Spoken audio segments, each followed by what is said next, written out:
Takže jsem na fotbale, na první iránské lize, kde hraje první ze třetím, domácí první tým tabulky Sepohon proti třetímu týmu tabulky z Chador Mallu.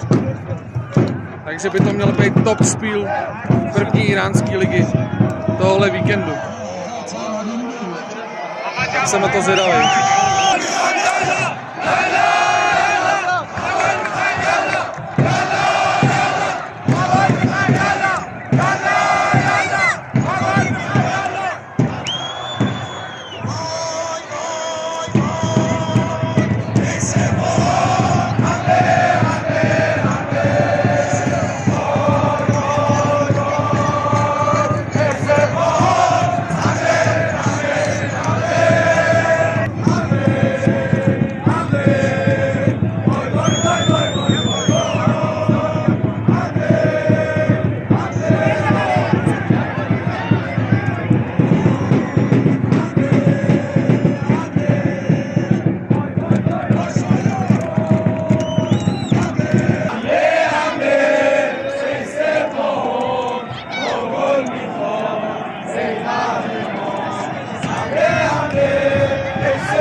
Takže dostal jsem se na utkání nejvyšší iránské soutěže ve fotbale.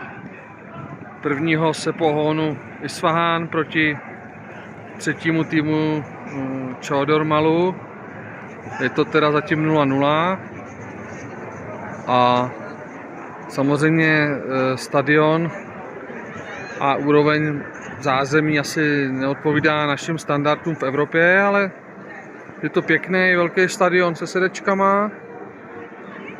Uprostřed je teda dráha, takže je docela daleko z tribuny na hrací plochu.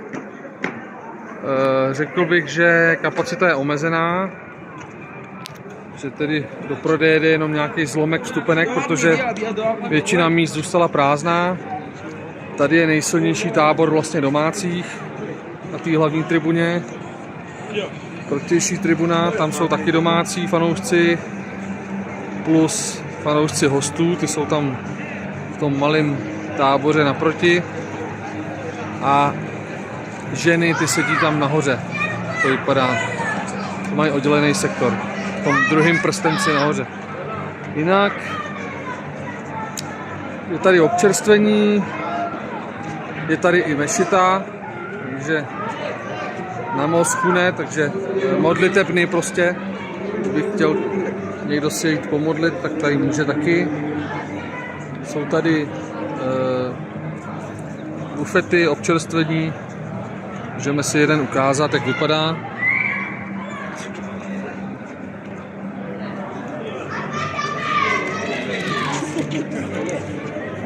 Samozřejmě žádný pivo, ale čaj a nějaké ořechy, sendviče. Tady třeba prodávají sendvič, džus, čaj a další věci. Záchody jsou teda mimo stadion, takže když člověk chce jít na záchod, musí mimo. Trošku takový netradiční. Tady jsou fanoušci domácí.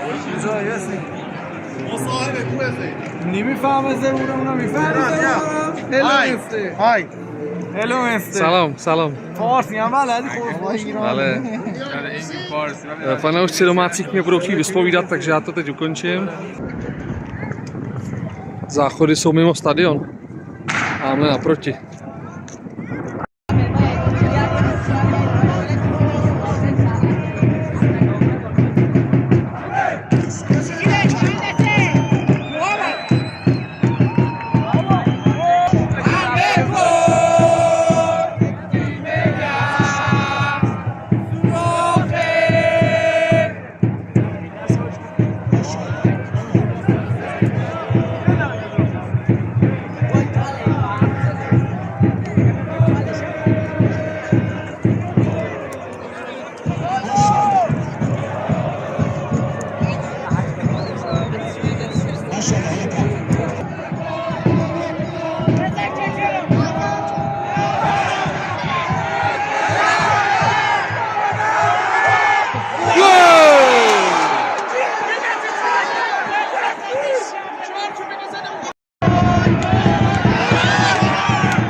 Tak domácí výhra 1-0 gólem v nastaveném čase.